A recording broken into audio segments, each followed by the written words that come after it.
a continuar con nuestra serie, El Ministerio de Cristo en favor de la salvación. El ministerio de Cristo en favor de ¿qué? De la salvación, hermanos. En los 3 primeros capítulos de la Biblia, vemos cómo Dios hace todo perfecto. Viene Satanás y arrebata lo que Dios hizo bueno. Y Satanás cree que se ha llevado la victoria y cree que ahora los seres humanos están sumidos en el pecado y están destinados a la perdición. Lo saca del Edén porque el pecado no puede, las personas, cuando hay pecado, no podemos habitar en un Dios santo. Pero en los últimos 3 capítulos de la Biblia, de Apocalipsis al final, encontramos cómo Dios nuevamente vuelve a rescatar a sus hijos y los lleva ¿a dónde? Al Edén nuevamente, a vivir con Él por toda la eternidad.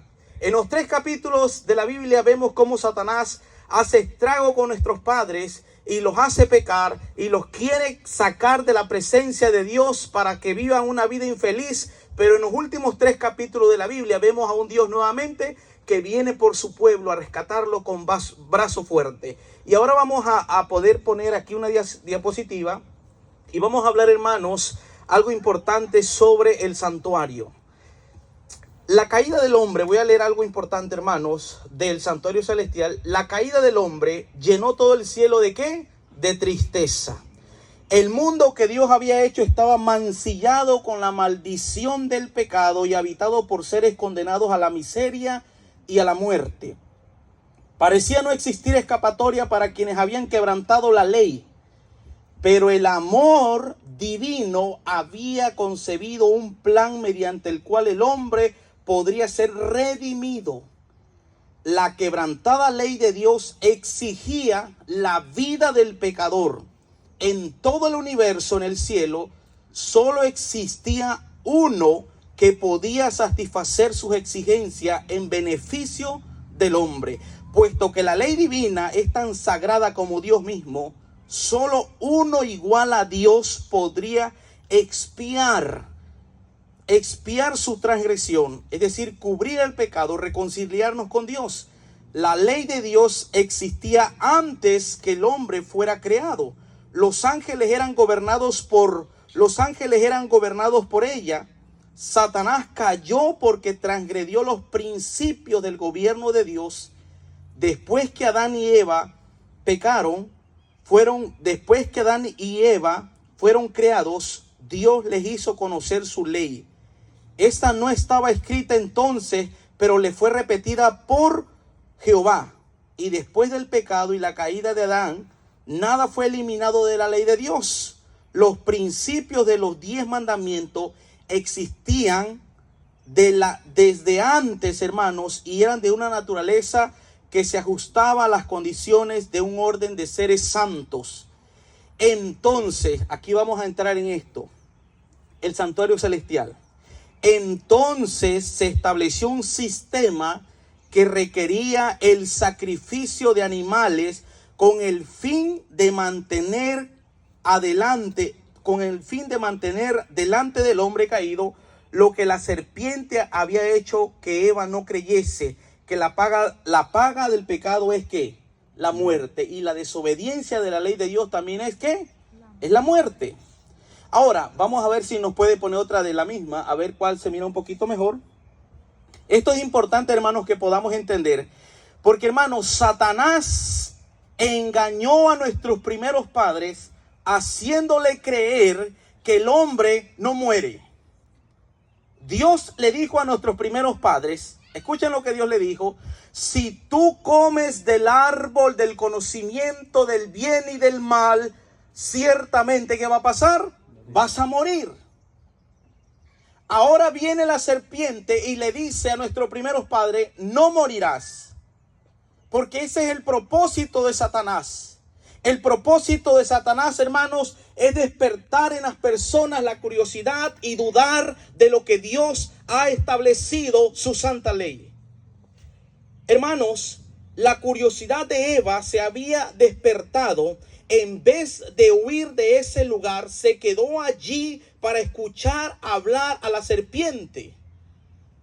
Satanás quería introducir la idea de que al comer del árbol prohibido recibirían una nueva clase de conocimiento más noble del que habían alcanzado hasta entonces.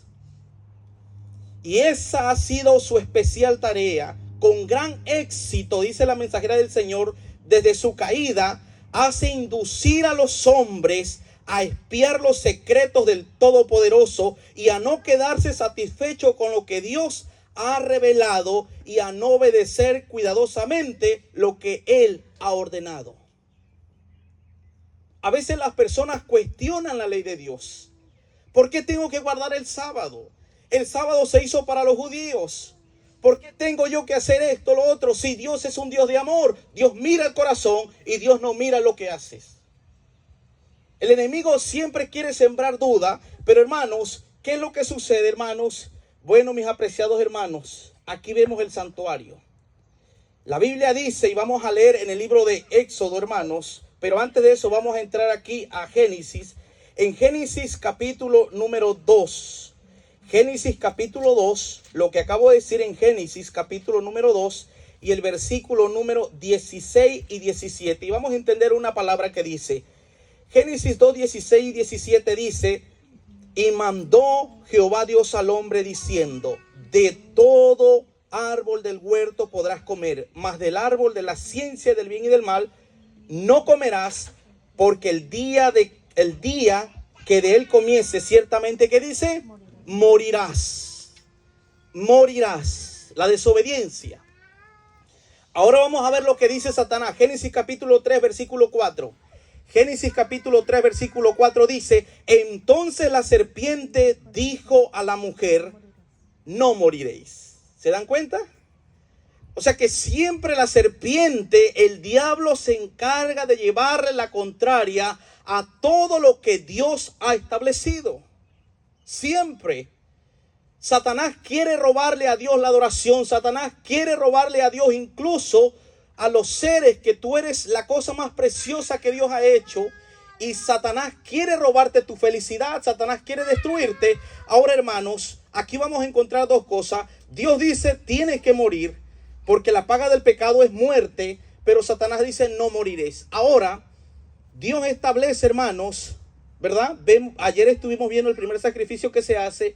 Ahora vemos que Dios establece y le llama a Moisés y le dice, haz un santuario para que yo habite en medio de ustedes. Siempre Dios ha querido habitar en medio de ¿qué? De su pueblo. Donde estaba el Sinaí, ahí Dios ordenó que se hiciera un santuario en miniatura, algo semejante a lo que está ¿dónde? En el cielo. Y en este santuario, hermanos, este es el proceso que vamos a entender. Por eso es importante que vengan todos los días para que podamos entender cómo es que, hermanos, existía una puerta, estaba el patio que le llamamos atrio, y aquí estaba este altar, hermanos, que se llamaba el altar de los holocaustos, el altar de los sacrificios, donde las personas que cometían pecado llevaban un animalito ahí y tenían que ser sacrificados, y ese humo subía, hermanos, y esa sangre se rociaba, hermanos, alrededor, y eso simbolizaba a la sangre de Cristo Jesús. En el libro de Éxodo, vamos a abrir Éxodo, mis apreciados hermanos. Éxodo, vamos a abrir la Biblia en el libro de Éxodo y vamos a entender algo importante, hermanos. El libro de Éxodo, capítulo número 25 y versículo número 8. Éxodo capítulo 25 y versículo número 8. Que todos puedan tener un ejemplar de las Sagradas Escrituras para entender el mensaje.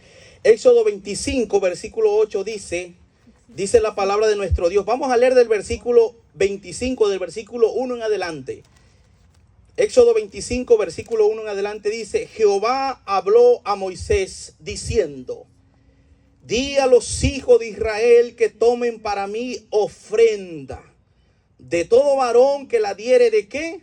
¿A la fuerza? No, de su voluntad de corazón. Tomaréis mi ofrenda, y esta es la ofrenda que tomaréis de ellos: el oro, la plata, el cobre, el azul, púrpura, carmesí, lino fino, pelo de cabras, pieles de carnero teñidas de rojo, pieles de tejones, madera de acacia, aceite para el alumbrado de especies, para el aceite de la unción y para el aceite aromático, piedras de onice, piedras de engastes para el efod y para el pectoral, que eran las vestiduras.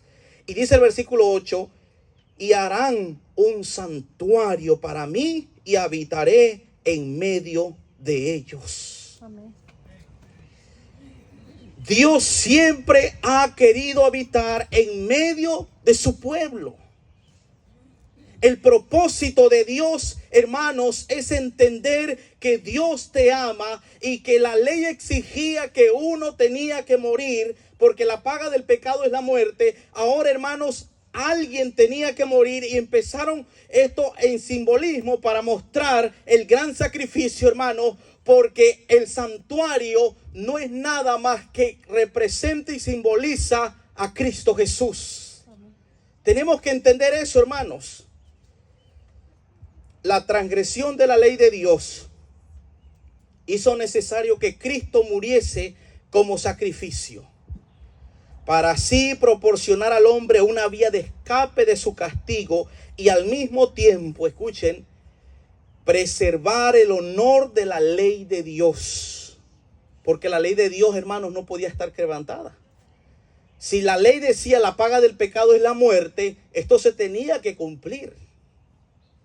El sistema de sacrificio debía enseñar humildad al hombre en vista de su condición caída y conducirlo al arrepentimiento y a confiar solo en Dios por medio del Redentor prometido para obtener el perdón de los pecados. El libro de Gálatas, vamos al libro de Gálatas capítulo 3 y el versículo 24. Gálatas capítulo 3. El verso número 24. Vamos a leer lo que dice la palabra de nuestro Dios. Gálatas capítulo 3 y verso número 24. Dice la palabra de Dios. De manera que la ley ha sido nuestro ayo para llevarnos ¿a quién? Para llevarnos a Cristo, a fin de que fuésemos justificados por la fe. Así que, hermanos, la ley de Dios tiene un propósito. El propósito de la ley de Dios es mostrarnos el pecado. La ley no nos salva, hermanos. Hay muchas instituciones que dicen los adventistas guardan la ley como un medio de salvación y hablan tanto del sábado porque ellos creen que guardando el sábado se van a salvar. No es cierto. El propósito por el cual dejó Dios la ley es para mostrarnos qué es el pecado. Y la Biblia es tan clara. Vamos a ir al libro de Romanos para poder entender. En el libro de Romanos, adelante de Hechos, encontramos Romanos capítulo 7 y el versículo 7. Entendemos cuál es el propósito de la ley de Dios y dice, ¿qué diremos pues? ¿La ley es pecado? Romanos 7:7. En ninguna manera, pero yo no conocí el pecado, sino ¿por qué? Por la ley. Porque tampoco conociera la codicia si la ley dijera, no codiciarás. Así que, hermanos, la ley no puede salvarte por más de que tú guardes el sábado correctamente y creas que te vas a salvar por obra, estás equivocado. Porque el único que puede salvarte es Cristo Jesús. Él es la salvación, hermanos. Él es la solución para tu vida. Él es la solución para tu familia. Él es la solución para tus hijos. Cristo Jesús en el hogar. Y mis apreciados hermanos, ahí mismo vamos a leer Romanos capítulo número 3 y versículo número 20. Romanos capítulo 3 y versículo 20, para entender el propósito de la ley. Dice la palabra de Dios, Romanos 3:20 dice, ya que por las obras de la ley, que dice, ningún ser humano será justificado delante de él, porque por medio de la ley es que hermanos, el conocimiento del pecado. La ley nos muestra qué es el pecado, pero la ley no puede salvarte. Mis apreciados hermanos, entendamos bien cómo hemos empezado. La serpiente, Dios vino y le dijo a Adán, a nuestros primeros padres, no coman del árbol prohibido porque si ustedes comen van a morir. Viene la serpiente y le dice, no moriréis. sino que sabe Dios que el día que ustedes coman de ese árbol, de ese fruto, serán abiertos vuestros ojos. Ahora, como ellos comieron, ellos que merecían morir, porque la paga del pecado es la muerte. Romanos 6:23. Entonces Dios, en su infinito amor, hermanos, hace algo interesante, hermanos. Y Dios ilustró por primera vez el plan de salvación. ¿Mediante qué? Dice aquí, Dios ilustró por primera vez el plan de salvación y lo hizo con nuestros primeros padres. Yo voy a invitar aquí a mi hermano que pueda poner una diapositiva del Espíritu de Profecía de Elena G. de White. Y miren lo que dice, cómo es que nuestros primeros padres, ellos hicieron su primer sacrificio afuera del jardín del Edén. Y es algo interesante, hermanos. Dice la mensajera del Señor algo interesante. ¿Dónde se ofreció el primer sacrificio? A la puerta del paraíso, guardada por querubines. Se manifestaba la gloria de Dios y allí iban los primeros adoradores. Allí levantaron sus altares y presentaron sus ofrendas. Historia de los Patriarcas y Profetas, página 70. Allí, hermanos, porque la palabra de Dios nos dice, y ayer lo leímos un poquito, y quiero que ahora volvamos al libro de Génesis, capítulo 3, y el versículo número 21. Génesis capítulo 3, versículo 21 dice: y Jehová Dios hizo al hombre y a su mujer túnicas ¿de qué? De pieles, y los vistió. Hermanos, allí es donde vemos, hermanos, el primer sacrificio que hace nuestro Dios por nuestros primeros padres. El sistema de sacrificio, hermanos, y aquí está, miren, Historia de los Patriarcas, página 70. A la puerta del paraíso, guardada por querubines, se manifestaba la gloria de Dios. Y allí los primeros adoradores, allí levantaron sus altares y presentaron sus ofrendas. Tuvo que morir un corderito para poder cubrir la desnudez de nuestros primeros padres. Tuvo que morir a alguien, hermanos, y en este caso era un animal. Porque, hermanos, la ley exigía y la palabra de Dios, la justicia dice, la paga del pecado, ¿qué es? Es muerte. Por lo tanto, ellos, hermanos, nos dice aquí en Génesis 3:21 que Jehová Dios hizo al hombre túnicas de pieles y los vistió de su desnudez. Esa desnudez es el pecado. Esa desnudez, lo mencionaba ayer, es la miseria, es lo que nos aparta de Dios. Esa desnudez es el vacío que a veces dejamos cuando abandonamos a la esposa, cuando los hijos se van de casa y toman las drogas. Esa desnudez, hermanos, que nuestros primeros padres quisieron tapársela con higueras porque habían pecado y se escondían de la presencia de Dios. Solamente la sangre de Cristo podría cubrir sus pecados. Ahora, mis hermanos, vamos ahora a ver el santuario donde teníamos la imagen y vemos algo importante. El sistema de sacrificios confiado a Adán dice algo importante, hermanos. Aquí la mensajera del Señor dice algo importante y yo voy a poner aquí: el sistema de sacrificios confiado a Adán fue pervertido por sus descendientes. La superstición, la idolatría, la crueldad y el libertinaje corrompieron ¿qué? El sencillo y significativo servicio que Dios había ¿qué? Establecido a través de sus largas relaciones con los idólatras. El pueblo de Israel había mezclado muchas, ¿qué, hermanos? Costumbres paganas con su culto. Por consiguiente, en el Sinaí el Señor les dio instrucciones definidas tocante al servicio sacrificial. Es decir, hermanos, Dios es un Dios celoso, que Él no comparte su adoración ¿con quién, hermano? Con nadie.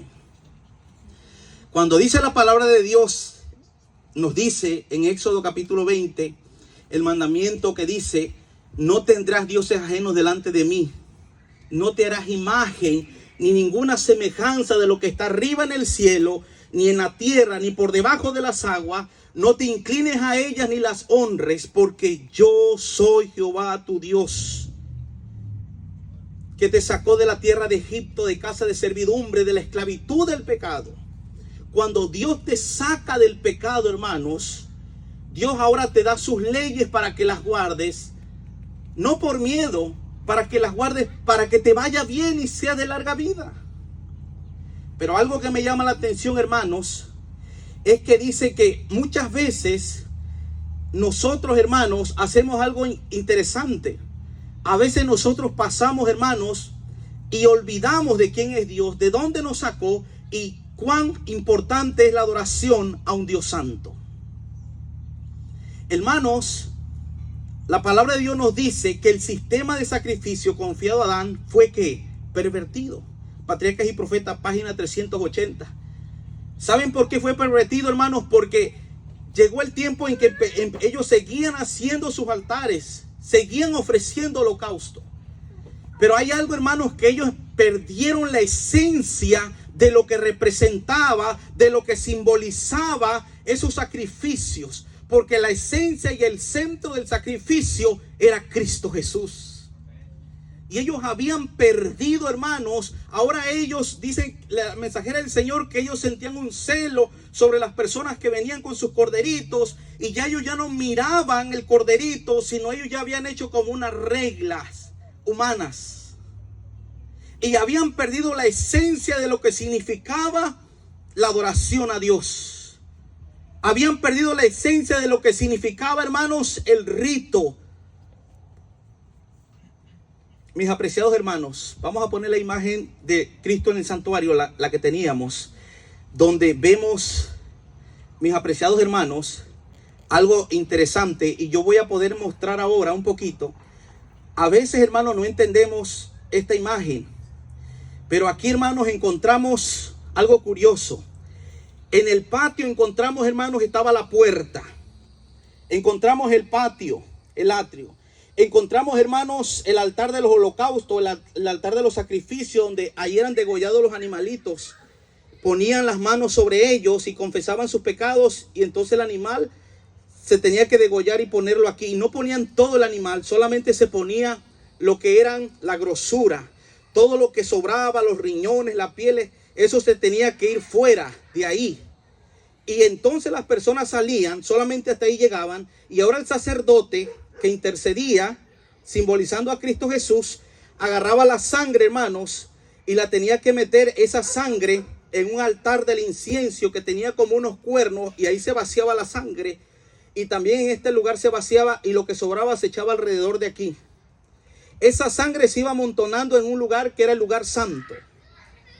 Y esa sangre, hermanos, una vez al año entraba el sacerdote y llevaba toda esa sangre al lugar santísimo. Pero hay que entender, hermanos, que aquí solamente habían dos, podemos decir, dos. Aquí estaba el altar de los sacrificios, y lo segundo era que estaba aquí una fuente donde los sacerdotes tenían que lavarse las manos y tenían que lavarse también ¿qué? Los pies, para poder entrar al lugar santo. Y en el lugar santo habían tres, podemos decir, hermanos, que habían ahí tres cosas importantes. Estaba el altar, hermanos, del incienso, donde se ofrecían oraciones, pero también estaba, hermanos, en ese lugar estaba la mesa de los panes de la proposición, y también estaba el candelabro, o podemos decir las lámparas, hermanos, que eran 7 lámparas. Había 3 muebles ahí. Y en el lugar santísimo, que había un velo que para poderlo atravesar, solamente estaba una cosa, hermanos, que contenía 3 cosas adentro. Estaba el arca del pacto, el arca de la alianza. Y en esa arca es interesante, hermanos, que dice que se encontraba el maná, se encontraba los 10 mandamientos, las tablas, y se encontraba la vara de Aarón. Pero había un propiciatorio, como una tapa como esta, y encima de ese habían unos querubines, hermanos, levantando las alas hacia otra, y ahí se manifestaba la presencia de Dios. Ahí es donde una vez al año entraba este sacerdote, hermanos, y tenía que rociar la sangre en ese lugar. Todo esto, hermanos, era, sin duda alguna, hermanos, podemos decir que todo simbolizaba la sangre de Cristo Jesús. No tiene sentido hablar del santuario si no hablamos del plan de salvación. No tiene sentido hablar de esto tan importante, hermanos, si no entendemos el propósito y entender que la salvación viene sobre el pasado, viene sobre el presente y viene sobre el futuro. La salvación consta de 3 etapas, mis apreciados hermanos. A veces creemos que cuando nos bautizamos estamos ya aptos para ir al cielo, pero mis apreciados hermanos, esto no es así. Dios ilustró por primera vez el plan de salvación inmediatamente después de que Adán y Eva pecaran, haciéndole sacrificar un cordero. Y este proceso, hermano, impresionó a la primera pareja. Los resultados atroces del pecado presagió la muerte final del Cordero de Dios. Y los hijos de Israel habían pasado 400 años en Egipto sirviendo como esclavos a una nación pagana. Y cuando Dios los sacó de ahí, hermanos, inmediatamente Dios no los dirigió hacia la tierra prometida. Dios no los llevó hacia la tierra prometida. Dios los llevó, hermanos, a un lugar donde Él quería mostrarles el plan de salvación y cuánto cuesta la salvación, cuán importante es no menospreciar la sangre preciosa de Cristo Jesús. Mis apreciados hermanos, Egipto estaba sirviendo como esclavo a una nación pagana. El Señor vio que su pueblo necesitaba una reducción completa en cuanto al panorama general del plan de redención, incluyendo su papel de Dios. Por eso, hermanos, cuando finalmente Dios los saca, no los lleva hacia el sur, los lleva hacia el monte Sinaí. Y ahí es donde Él les impartió las lecciones más poderosas jamás registradas. Y lo hizo todo, hermanos, con símbolos.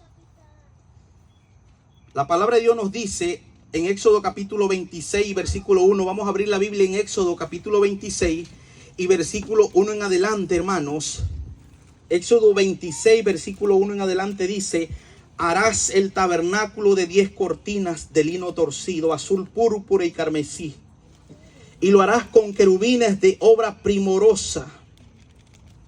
Cuando, hermanos, Dios ordena que Moisés haga el santuario, mis apreciados hermanos, Moisés no es que hizo el santuario como él quiso. Dios le dio órdenes cómo tenía que hacer. Dios le dijo cómo tenía que hacer el santuario.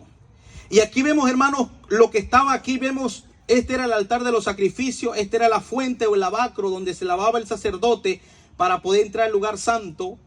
Y él entraba con los pies descalzos. Y una vez que él entraba aquí, estaban la mesa de los panes de proposición, estaban las lámparas, y aquí estaba el altar del incienso, donde se ofrecían oraciones a nuestro Dios. Pero aquí había un velo, hermanos, y para poder entrar a este lugar solamente entraba el sacerdote una vez al año. Y en estos cuernos que están aquí, ahí se metía la sangre, y en estas parrillas, ahí se ofrecía el holocausto, que era el animalito, pero era la grosura solamente. Y esa sangre, hermanos, y la sangre que también se metía en este lugarcito aquí adentro, que habían unos cuernos, en el altar del incienso, ahí, hermanos, también esa sangre se llevaba a este lugar donde se manifestaba la presencia de Dios. Hay personas, hermanos, que creen que el sábado ya no existe y que no es necesario guardarlo. Hermanos, el sábado estaba, en la ley de Dios estaba en este lugar donde se manifestaba la presencia de Dios. Y dice la palabra de Dios, hermanos, que este lugar, porque esto era en miniatura, está en el cielo. Gloria a Dios. Ahí está Dios, hermanos, intercediendo por nuestros pecados.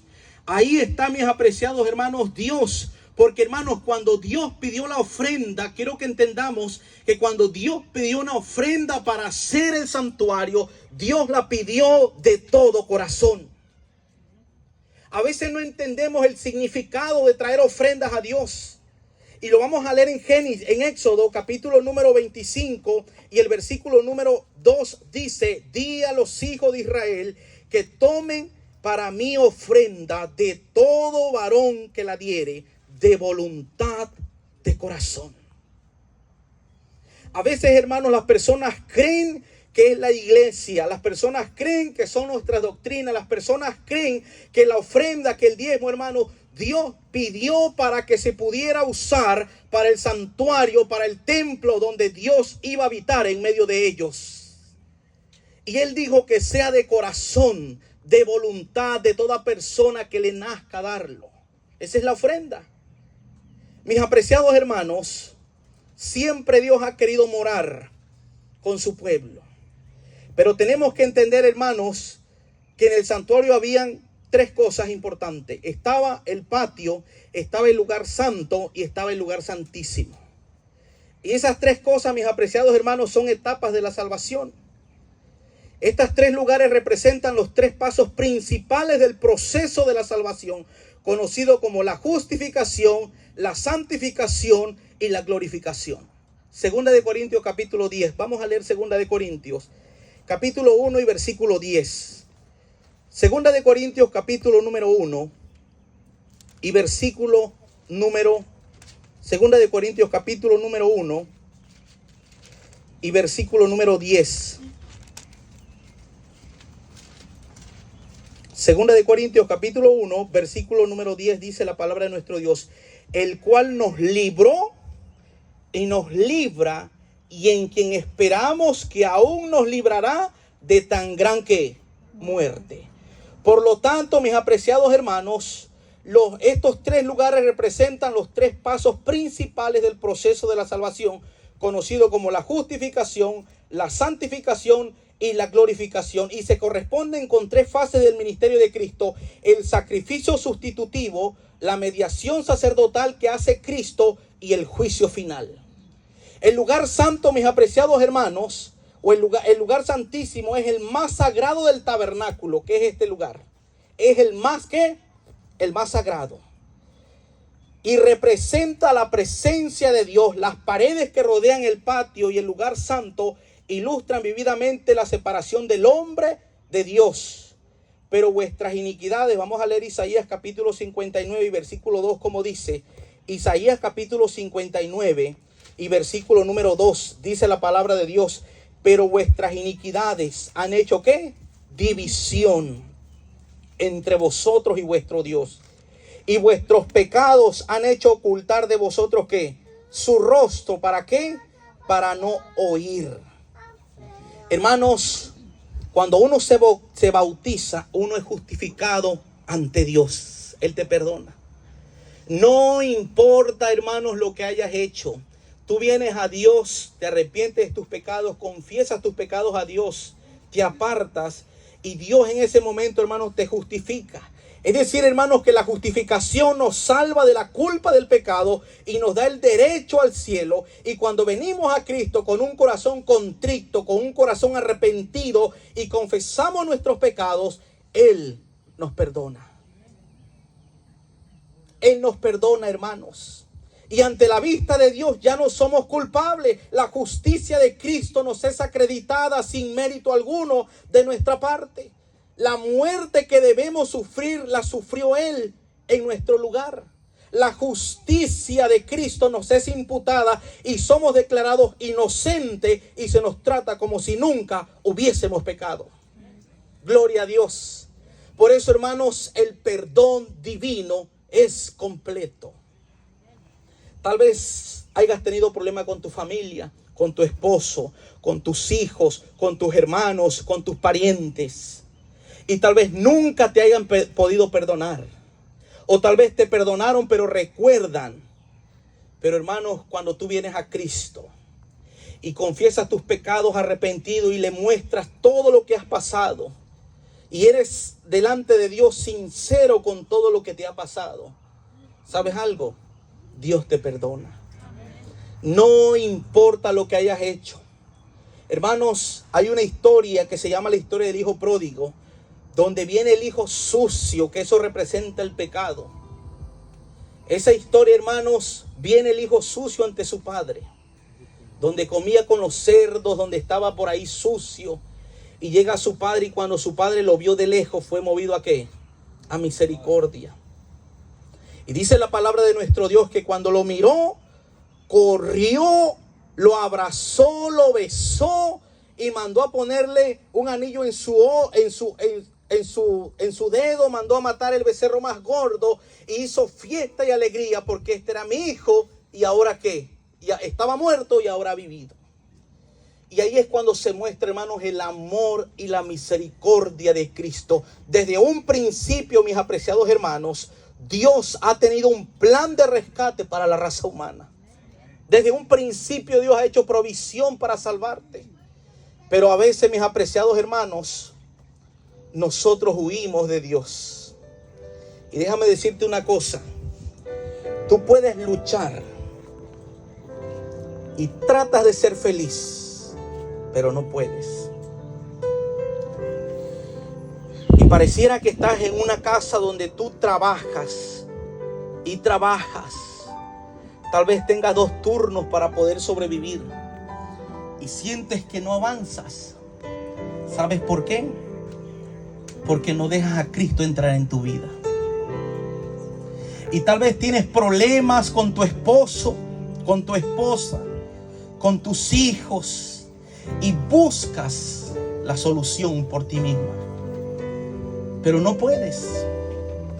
Y vas tal vez con los brujos, con los hechiceros y buscas remedios porque las personas por naturaleza queremos ser felices. Pero nunca lo vas a lograr si Cristo no está en tu vida. Nunca. Solamente Cristo tiene el poder para transformar el corazón humano. Puedes ir con un psicólogo, puedes ir con un terapeuta, puedes ir con un hechicero, pero nadie te va a garantizar la salvación, la transformación como Cristo Jesús. Él es el único, porque Él es nuestro creador. Él nos conoce y Él sabe el secreto para que nosotros seamos felices. Amén. Y sabes algo, a veces nosotros no le damos la oportunidad a Cristo. Vivimos en este mundo, luchamos y tratamos de ser felices, pero no lo somos. ¿Cuántas personas con dinero? Llega el momento en que llega la soledad, hermanos, la oscuridad, y no pueden dormir. ¿Cuántas personas, hermanos, luchan por querer ser feliz y no pueden? Buscan la felicidad y no pueden. Van con los hechiceros, hacen amarres, buscan lo otro, van con los terapeutas, con los psicólogos, pero no pueden porque la salvación, porque la felicidad, porque la solución es Cristo. Mis apreciados hermanos, en esta hora, yo quiero hacerte una invitación. Si tú has luchado y has corrido tanto y sientes que nada te sale bien, pierdes el empleo, pierdes el esposo, la esposa, tal vez por tu carácter. Tal vez tienes miedo a la muerte. Tal vez tienes miedo a perder tu matrimonio. Tal vez tienes miedo a perder tu empleo. Yo te digo en el nombre de Jesús, ponlo en las manos de Jesús. Amén. Él es el único que puede ayudarte.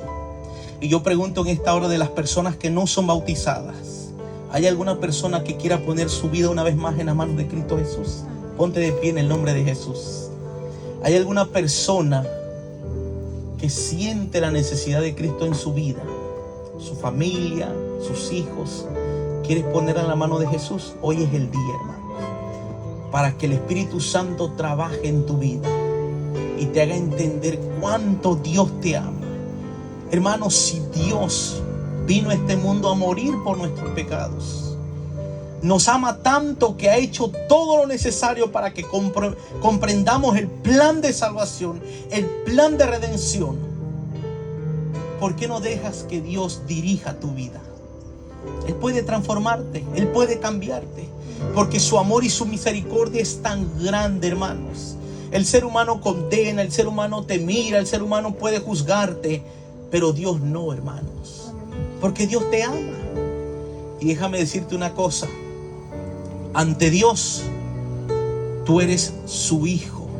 Te ama tanto que Él quiere comprarte nuevamente con su propia sangre, porque, hermanos, la paga del pecado es la muerte. Y solamente, hermanos, la sangre de Cristo nos puede librar de las garras de Satanás. Amén. La sangre de Cristo nos puede transformar. La sangre de Cristo nos puede liberar de esas cadenas que se llaman pecado.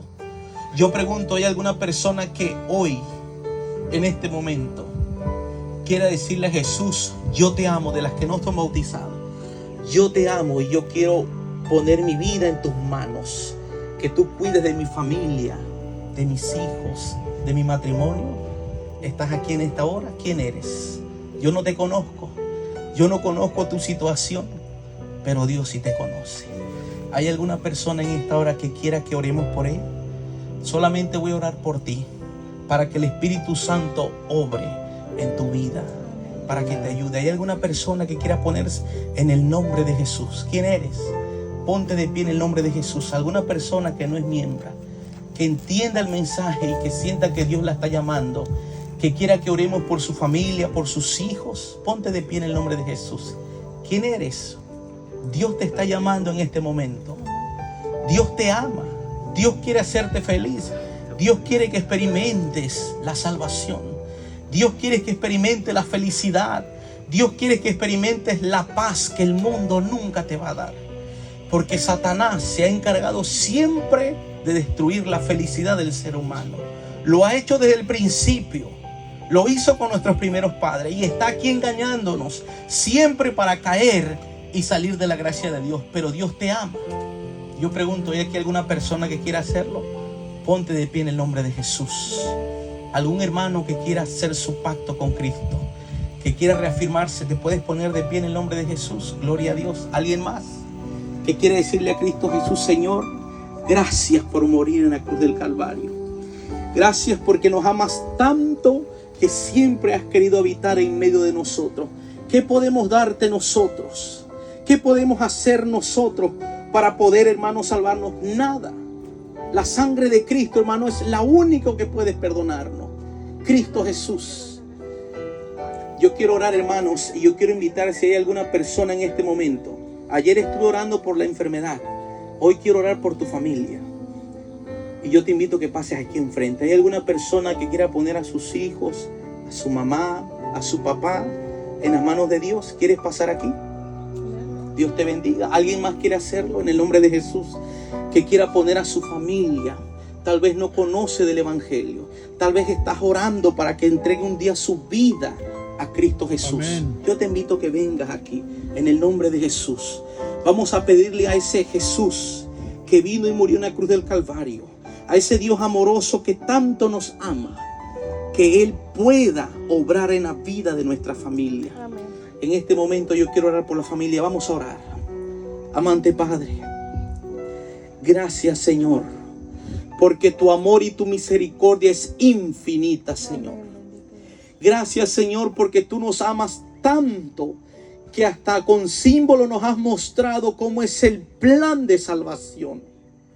Gracias, Señor, por ese amor que tú sientes para con nosotros. Y en esta hora, Padre amado, estamos pidiéndote por nuestras familias. Hay personas que han pasado porque tienen un hermano, porque tienen una hermana, porque tienen a un padre, porque tienen a una madre que necesitan de un Salvador.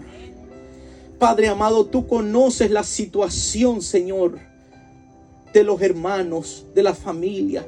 Tú conoces el dolor y el sufrimiento, Padre. Y sé, Señor, que hay personas que necesitan de un sanador. Por eso, Padre amado, en esta hora, Dios del cielo, humildemente te pedimos, Señor, que obres de acuerdo a tu santa voluntad. Que puedas traer paz, que puedas traer gozo, que puedas traer restauración, que puedas traer sanidad y que tu Espíritu Santo toque a nuestras familias, Padre amado. Gracias, Señor, porque hay hijos que te aman, porque hay familias que se preocupan por la salvación de sus familias. Señor, bendice a nuestros hermanos. Y si hay alguna persona que ha entendido el plan de salvación, que tu Espíritu Santo la toque, Señor. Y que tu Espíritu Santo la traiga a tus pies. Y que entienda que la única manera de salir victoriosos de las garras del enemigo es a través de tu sangre preciosa que derramaste en la cruz del Calvario. Bendice a tu iglesia. Bendice a las personas que que se han puesto de pie y que creen en tus promesas, que creen en tu palabra, Señor. Te lo pedimos en el nombre de Jesús, quien murió en la cruz del Calvario. Ese Jesús que nos ama tanto, Señor. Te lo pedimos en el nombre de Jesús. Amén. Amén. Amén. Que Dios les bendiga, hermanos. Amén. Y les esperamos mañana. Que el Señor les bendiga.